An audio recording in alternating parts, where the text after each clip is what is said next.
दोस्तों, वसीम रिजवी के कुरान करीम को लेकर दिए गए गलत बयान को लेकर आज आपके सामने पीस पार्टी के राष्ट्रीय सचिव व प्रवक्ता मोहम्मद सादाब चौहान ने कारी इनायतुर रहमान व मौलाना इमरान साहब का समर्थन करा। दोस्तों, वीडियो को लाइक, सब्सक्राइब और शेयर करना ना भूलें। आए हैं पीस पार्टी के राष्ट्रीय प्रवक्ता व राष्ट्रीय सचिव जनाब शादाब चौहान साहब के पास, और हम इनके ख्यालात जानेंगे जो कुरान पाक और कुरान हकीम में जो संशोधन के लिए, बदलाव के लिए जो वसीम रिजवी एक जो इंसान ने जो ये रिट दायर की है, उस पर उनके ख्यालात से हम थोड़ा रूबरू कराना चाहेंगे। देखिए फिरोज साहब, कोई भी व्यक्ति हमारे देश के अंदर किसी भी धार्मिक आस्था पर सवाल नहीं कर सकता, उसको अधिकार ही नहीं है किसी भी रिलीजियस फेथ को चैलेंज करे। जिस प्रकार से कोई भी व्यक्ति ईसा मसीह पर क्वेश्चन नहीं कर सकता, श्री राम पर क्वेश्चन नहीं कर सकता, उसी प्रकार से जिस प्रकार भगवत गीता पर या वेद पर क्वेश्चन नहीं कर सकता, उसी प्रकार से संवैधानिक एतबार से कुरान पाक पर कोई क्वेश्चन नहीं कर सकता। क्योंकि अगर आज इस तरह के सवालों को तरजीह दी जाएगी तो देश के अंदर जो जितने भी गद्दार हैं, देश के जितने भी दुश्मन हैं, वो सब सर उठाना शुरू कर देंगे। कल को कोई जाकर के कहेगा कि हनुमान जी ने पहाड़ कैसे उठा लिया। ये हमारे देश के सनातन धर्म को मानने वालों का आस्था का अपमान होगा। कल को कोई ईसा मसीह से सवाल कर देगा, कल को कोई सिख भाइयों को लेकर टारगेट करके सवाल कर देगा। तो जितने भी देश विरोधी लोग हैं, सब एक मजहब पर उंगलियां उठाकर देश के अंदर अस्थिरता पैदा कर देंगे, देश में नफरत पैदा कर देंगे। तो आज माननीय उच्चतम न्यायालय को ऐसे व्यक्ति को तत्काल रूप से न सिर्फ इस याचिका को खारिज करना चाहिए, तत्काल रूप से सुमोटो लेते हुए इस देश के राष्ट्र हित में, राष्ट्र की एकता और अखंडता की सुरक्षा के लिए ऐसे लोगों पर कार्रवाई करनी चाहिए। दूसरी चीज इसमें में उत्तर प्रदेश का ये मसला है। उत्तर प्रदेश के मुख्यमंत्री श्री योगी आदित्यनाथ जी जब से आए हैं, उन्होंने कहा, हमने पुलिस को कहा ठोक दो। तो हम तो चाहते हैं कि जो देश के दुश्मन हैं उनके लिए कब कहेंगे ठोक दो।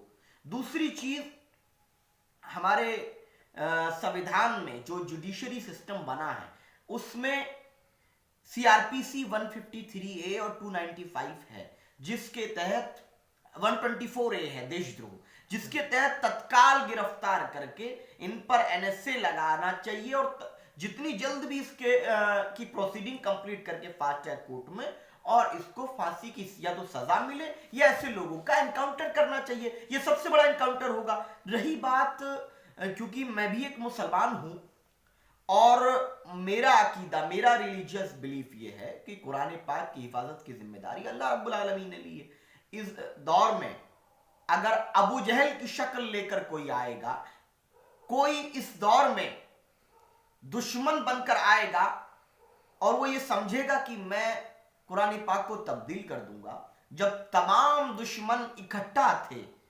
और कुरान पाक उस वक्त तक पूरी दुनिया के लोगों तक नहीं पहुंचा था, सिर्फ अरब मुमलिकतों में था, उस वक्त कुरान पाक में कोई बदलाव नहीं हो सका। और हमारा मानना तो यह है कि जब तक दुनिया कायम रहेगी, जब तक कुरान पाक रहेगा, और कुरान पाक का आयत तो छोड़िए, एक जबर और जेर भी दुनिया की ताकत नहीं बदल सकती। और कुछ लोग जो ये बात एलिगेशन लगा रहे हैं कि कुरान पाक में वो आयतें हैं जिससे टेररिज्म होगा, तो जिसने टेररिज्म का खात्मा किया है इस दुनिया से, वो मजहब इस्लाम है। इस बुनियाद पर मैं ये कह रहा हूं कि पहले बेटियों को पैदा होते ही मार दिया जाता था, दफन कर दिया जाता था। मतलब ये है कि इंसान का कत्ल कर दिया जाता था। आर्टिकल 21 नहीं था, तो उसको अगर किसी ने दिलाया उस हक को, वो आतंकवाद को किसी ने खत्म किया, तो इस्लाम ने खत्म किया। पहले मजहब की आजादी नहीं हुआ करती थी, लेकिन मदीना मनव्वरा में हमारे लीडर, पूरी दुनिया के leader of the universe prophet Muhammad सल्लल्लाहु अलैहि वसल्लम ने जब उनकी सरकार बनी मदीना में, सरकार मदीना हुए, उस वक्त उन्होंने वो जो निजाम कायम किया जिसको दुनिया निजाम मुस्तफा के नाम से जानती है, उसको इंशाअल्लाह ताला हमारा लक्ष्य है कि अहकाम इलाही और निजाम मुस्तफा का राज हिंदुस्तान में कायम हो, दस्तूर कायम रहे हिंद का, जिससे तमाम इंसानियत के साथ इंसाफ हो। अगर किसी की बेटी है तो ये ना देखा जाए कि ये किस धर्म, जाति की, संप्रदाय की, उसकी हिफाजत हो, कोई किसी पे जुल्म ना करे। ये तमाम मुद्दे हैं। और रही बात ये कि वसीम रिजवी को इस देश के लोग किसी जोकर से ज्यादा कुछ मानते ही नहीं है। 99% लोग उनको मुसलमान भी नहीं मानते हैं और हम भी उनको मुसलमान नहीं मानते हैं।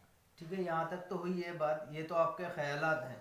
लेकिन अगर दूसरे पहलू पे आ जाए कि इसके लिए शादाब चौहान क्या एक्शन ले रहे हैं, या शादाब चौहान जिस पार्टी से हैं, पीस पार्टी, वो इसके खिलाफ क्या एक्शन ले रही है, थोड़ा उस पर अगर खुलासा करेंगे तो मैं समझता हूँ हमारे दर्शकों को वो भी पता चलना ज़रूरी है। निश्चित, जब हमें इस बात की जानकारी प्राप्त हुई तो हिंदुस्तान की पहली राजनीतिक पार्टी जिसके राष्ट्रीय अध्यक्ष एवं राष्ट्रीय प्रवक्ता ने सबसे पहले अपना स्टैंड क्लियर किया और कहा कि हम पहली चीज, इन पर कार्रवाई होनी चाहिए क्योंकि ये देश के खिलाफ काम कर रहे हैं, देश को तोड़ने का षड्यंत्र रच रहे हैं। और दूसरी चीज, हम इनको मुसलमान नहीं मानते हैं। तीसरी चीज, लीगल एक्शन के लिए हमारे एडवोकेट वसीमुद्दीन साहब और तमाम लोग इस पे जो भी लीगल स्टेप्स हैं उसको तमाम को ऑब्जर्व कर रहे हैं। और हम अपील भी करते हैं सभी लोगों से, क्योंकि ये मसला सिर्फ शादाब का नहीं है, ये मसला इस देश में बसने वाले तमाम लोगों का है।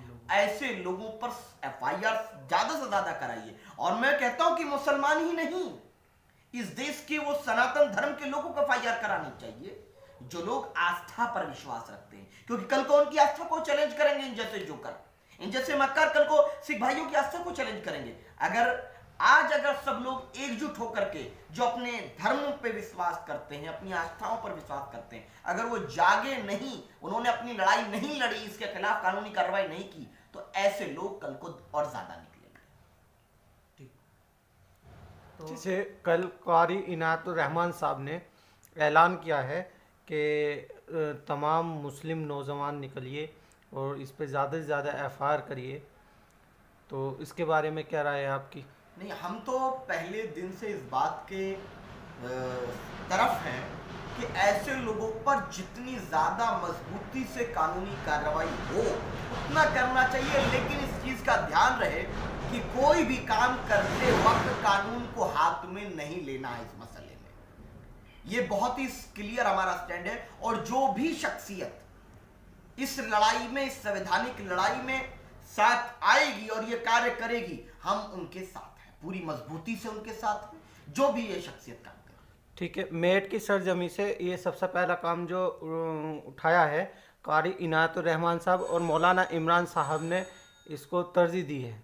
मैं दोनों को दिल की गहराइयों से मुबारकबाद पेश करता हूं कि उन्होंने इस देश की एकता और अखंडता की रक्षा के लिए, इस देश के सेक्युलरिज्म को बचाने के लिए, इस देश के संविधान के आर्टिकल 25 की रक्षा के लिए, इस देश के अंदर बसने वाले वो लोग जो इस देश को खूबसूरत देश देखना चाहते हैं, उन सब के लिए जो ये लड़ाई लड़ने की शुरुआत की है वो काबिल मुबारकबाद है।